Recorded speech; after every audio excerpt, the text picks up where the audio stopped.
Hi, welcome to Praise Crafty Creations. Thanks for taking time out of your day to hang out, chit chat, craft, and create with me. Today I'm sharing the Power Punch.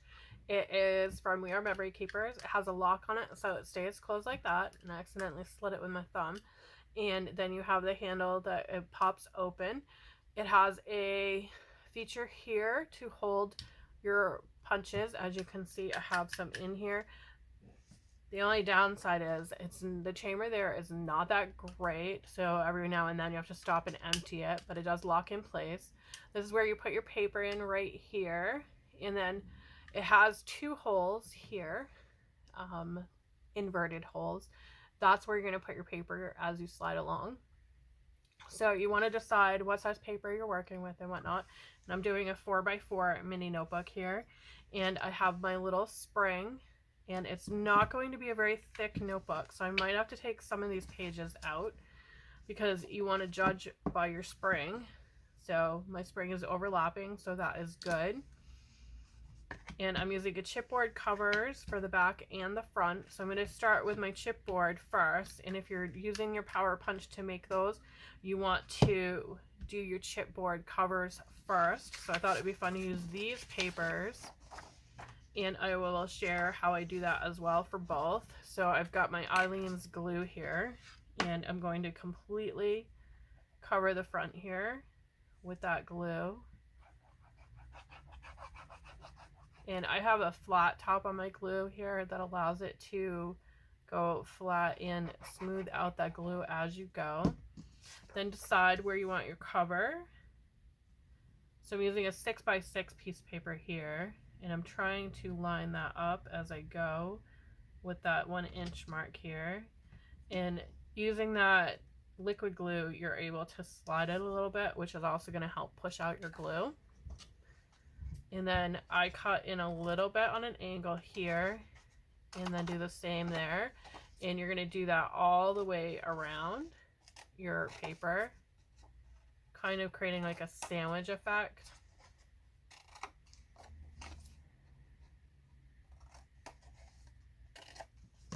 And then we'll put those in our little scrap bin for masterboards later on.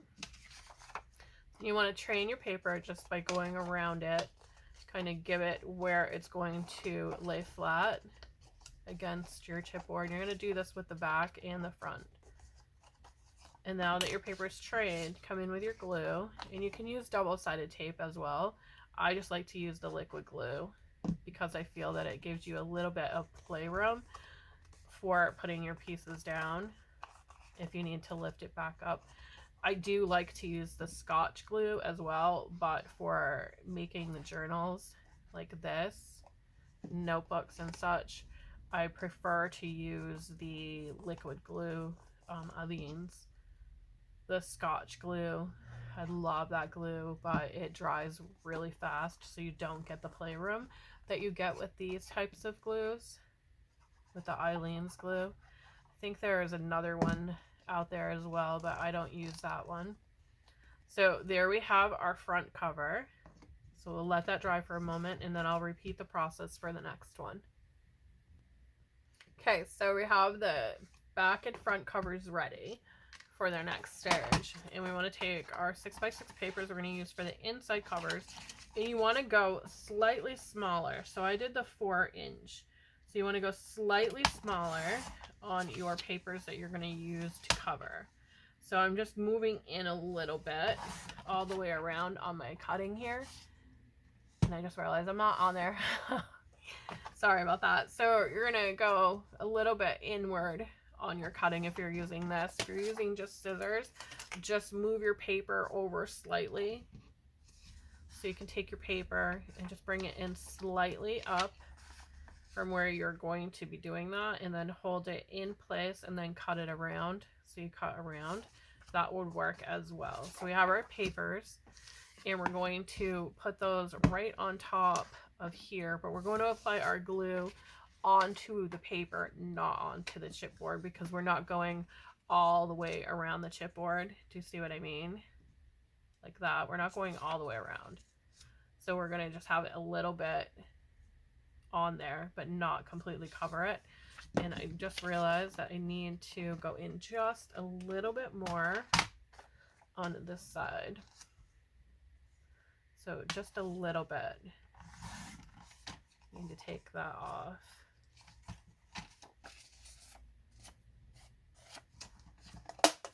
And if you end up with a little bit of fraying, just take your scissors and run it along that cut that you have that fraying on, unless you want to keep that. So just like that. Then take your glue and you want to go all the way around the outside of your paper and then on the inside, and then apply it directly to the inside of your piece here. And that's going to give us a nice finished look. And I'm moving my fingers outward towards the pieces here to bring some of that glue out. And you can use your bone folder. I always forget what they're called. Bone folder or the edge of your scissors or whatever to do that. And then we're going to take this and we're going to do the same thing with that piece there. We're going to lay it flat and then move it into position. And then once we get it in position, push down with your fingers and then go around with your bone folder or your ruler or whatever you're using. You might get a little push out on the glue, but that's okay. Just wipe it away with your fingers. So we have our front and our back covers. Now what I like about this is it's deep enough that it's going to work beautifully with the chipboard. So I'm using, I think it's 5M. I think I can check. It's the 1.5M, and I got this from Hobby Lobby on clearance for $2.99, down from $11.99. And it is a nice thick one, as you can see. So that works really well. So it fits beautifully in there. So then you're going to take and you're going to line up your piece here, right along that piece right there. And decide which way you want your cover and your back and whatnot. And then give it a nice good squeeze. Then you have those two little pieces right here, the inverted holes. You're going to slide this right into that, just like that. So it slides in there. And then squeeze the handle again. And you're going to do that all the way down until you get to where you're comfortable with your piece. Now to do the back piece, you need to flip it. So that is like that. So we're going to flip it this way.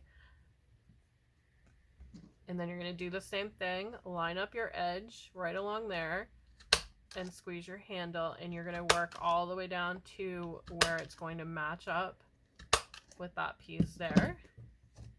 Because you want your holes to be similar. Now I'm off center here. So what I want to do is I want to make it centered. So I'm going to go over one hole. So there's two. I just want to do one. So the best way to do that is to flip it, find that second hole, and give it a squeeze. So it's going to line it up a lot better and make it look a lot nicer. And you can do that over here as well. Line it up, and it's going to bring that hole right to that edge and make it look better. So the same thing, you're going to bring it over. We want one more hole, so we're going to go into that second hole there and give it a good squeeze. That's going to line up our holes right there. We're going to turn it again. Only go into the second hole there. So go back one, and that's going to give us our matching covers. They should line up perfectly just like that. Beautiful, right? So I created this little device. It's just a piece of wood with nails in it. And what I do with it is it holds my holes in there perfectly so that I can line them up. After I do my papers, I slide them on. Fits perfectly through the holes. And the way I did it is I went through and I hole punched first what I wanted, and then I put the nails in so I can go all the way down if I wanted to, and the holes will line up. They're not all perfectly lined up, but it holds it enough that my pages are going to be a little bit more organized for when I am ready to put my spring on. So again, with this, they're the same size. They match up all the way around because they're 4x4. So you can take, before we do that, let's empty that. And I tap it because there are some that don't like to come out. And I apologize for that loud banging, but there is some that don't like to come out. And you can see it holds quite a bit in there. And sometimes I forget and it will pop out on me like a little cannon of confetti. Okay, so back to this. You can take a couple of pages at a time. So I have 1, 2, 3, 4, 5, 6, 7, 8, 9, and 10. I believe we'll do 10 pages all at once. So we're going to do it the same exact way we did over there. We're going to go 1 and then slide it, match those holes up again, slide it those 2 holes, and then slide it again. And then we're going to make sure, line it up there. We need to do 1 more hole to make that match this side here. Remember how we did that? We went back 1, over 1, and we got our hole. So we're going to do the same thing. We're going to do that there. And then that's going to match up our holes. We're going to flip our piece like this. And then we're going to go into that second hole, and that's going to create our hole, and our paper should line up perfectly with that cover, just like that. So you can do about 10 pages at a time. It works really quickly, which is really nice. Lining up again and just working your way across. You can eyeball it as well if you want to do that. I just kind of let it go, keeping track on my numbers there, and then letting them fall right back in. So I'm going to go ahead and finish this, and I'll come right back. So I don't know if I was close enough on the last one, so I figured I would do it again. So I'm going to come up a little bit closer for you to see. So we're going to take, and we're going to, the same way we did the chipboard cover, get all our pages together like that. And we're going to bring it right up to that edge of our paper punch here. Give it a good squeeze, and then line your holes up right there with those 2 pieces of inverted hole punch there, and go all the way down. Then we're going to step back 1 so we get that hole to the edge, turn it over, and we're going to go into this one here with that 2 piece there, because we want just that 1 little piece left out. So just like that. Then we're going to lay it flat on there. Now we're going to line this piece up as well, and they should line up beautifully. Did I swap them out? I think I swapped them out. I think I swapped them out. I did. Okay, there we go. So that's our back. That's our front.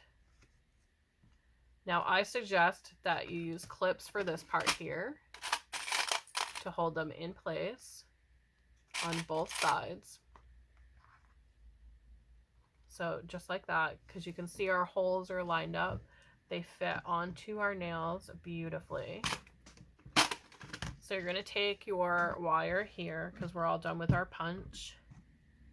So take your wire, and you're going to start here in this corner here, and you're just going to spin it, making sure that your spring coil there gets into each one of those holes as you go up and down, just like that. So in the back, you're making sure that it's going in and coming out the front. And I always leave the wire whole until I get it all on here. So just like that, bring it in. And we're going to have 1 more hole to go through. And then I take my wire cutters, which I seem to not have on my desk. So then I'm going to take my wire cutters, and at this point you can take those off. We're not going to need them. And you want to go up here and cut right there. So you have those two pieces hanging out.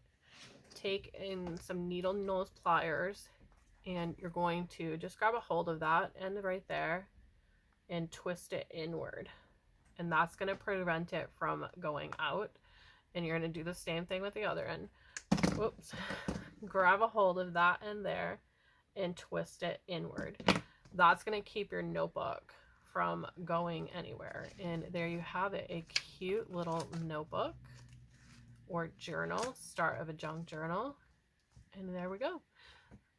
Beautiful, right? Really easy and gorgeous. And you can take this piece here if you don't want that spiral to point inward and bring it upward so that it's like this instead. I prefer that method, but there are some people that like to tuck it completely in. So I just like to take and loop it towards that other piece there. It's still going to stop it from going in those holes, but it gives you a better lay on your journals. So when you open up the notebook, it doesn't look as awkward. So that is the little tutorial. Thanks for watching. I hope this helps you understand the Power Punch more. Have a great day, and I'll see you in the next video.